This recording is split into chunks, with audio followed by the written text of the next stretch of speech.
When you're black, you're punk rock all the time.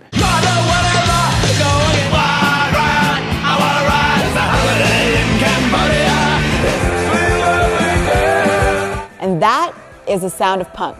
Short, fast riffs, lyrics pushing back against the mainstream mundane, the original don't give a attitude, and a no rules allowed genre for self-identifying misfits that emerged at a time where music was becoming maybe a little too clean. But punks, or at least as I saw it growing up, rarely looked like anything other than these guys. Hey guys, I'm Sana, this is AJ Plus, and today we're going to explore the very black history and present of punk music.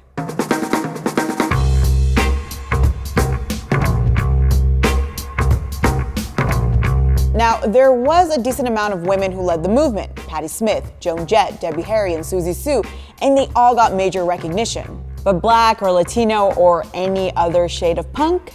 Not really. That doesn't sound weird if you've been taught the history of punk as something that emerged from the working class angst of young white English men. Think the Sex Pistols and the Clash. But it is weird when you dig a bit deeper into the history of punk and find that black and brown punks actually pioneered the movement. Now, the most popular black American punk band is probably Bad Brains. But first, I want to talk about Death, the guys who helped pioneer punk without even trying or knowing. Death was the three Hackney brothers from Detroit. Their music is what's been called proto-punk. Punk before we knew punk was punk.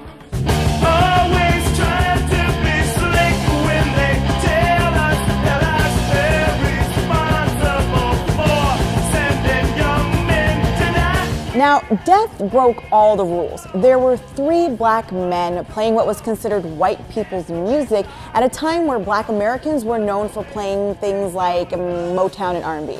You know, we felt natural doing it while we were in our own quarters, but playing it out means that you had to answer so many questions. Yeah, we totally spoke to Death.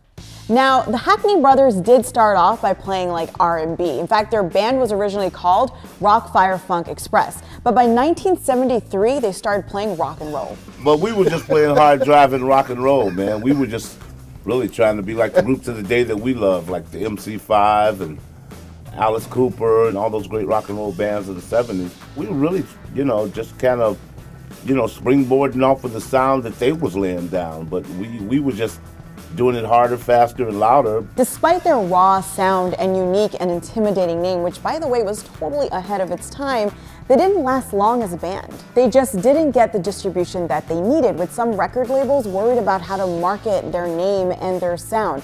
And so Death kind of disbanded, but the brothers continued making music. And it was only 30 years later, in 2008, that Death was rediscovered and thrown onto people's radar. Now, even though Death didn't go mainstream, their music was known underground and by the most diehard punk fans, meaning they had influence. There really was no scene or community or culture to embrace them, and it's only kind of in retrospect that people have realized, like, wow, these guys were making punk rock out of their own inner creative compulsions in Detroit. Now, while Death is a pioneering band in punk history, they actually don't necessarily see what they were doing at the time as punk.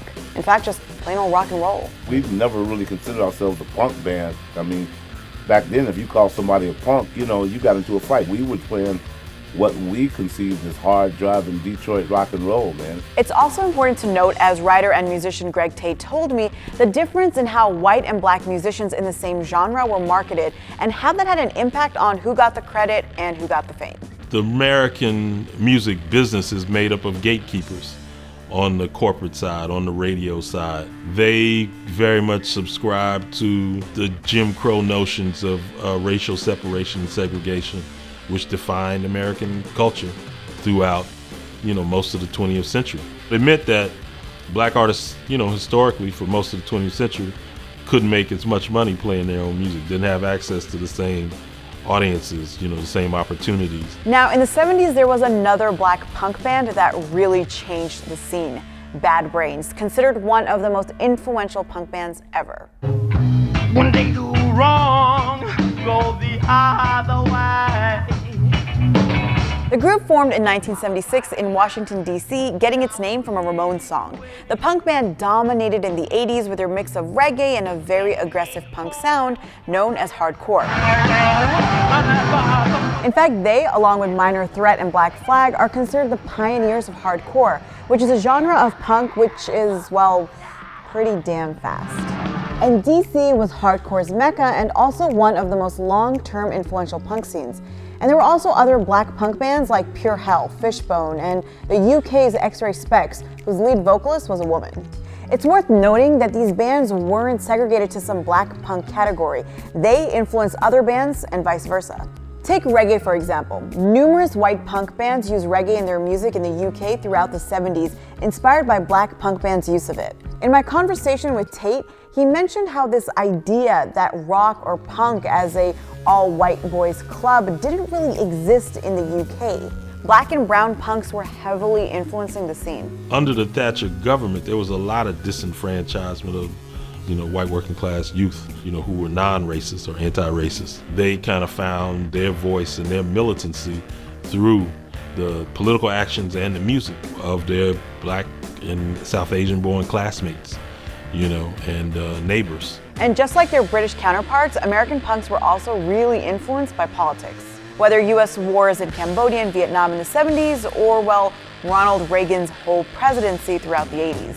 But punk, especially black punk, isn't a thing of the past. It's still a live, budding cultural movement today. I realized that, not only is rock and roll something that is native to people like myself and to Honeychild, but it's almost like my birthright. That's Honeychild Coleman and Sasha Jenkins of the punk band trio, the 1865, and yes, their name is referencing exactly what you think it's referencing. The 1865 references America in 1865, when the Emancipation Proclamation brought a lot of promise of change for black Americans, except the racists had other plans. Soon after, organizations like the Ku Klux Klan and other groups who weren't really fans of people like myself and this young lady got together and kind of made it their business to get in our business and make it hard for us to live in America. And so you look at the climate of where we are now, I don't want to necessarily be so literal, but it feels like the same kinds of sentiments. The 1865 makes music that looks at 1865 America from the lens of a runaway slave, a white Southern soldier, a slave owner who felt no guilt. The trio is part of a still growing and very visible black presence in the punk scene, something that was highlighted in the 2003 documentary Afropunk. The documentary really explored trials and good times faced by black youth who were an intimate part of a cultural scene that has always been seen as white by outsiders. The film ended up inspiring a bigger cultural movement, including a festival started in 2005 by the same name. The Afropunk Festival, which was started in Brooklyn and now is international, basically is about celebrating black artists, black creatives, and black fans in the alternative scene. Honeychild Coleman, Sasha Jenkins, and Shauna Shante, who runs a Black-Brown Punk Festival in Oakland, all say that there's nothing more punk than being black in America.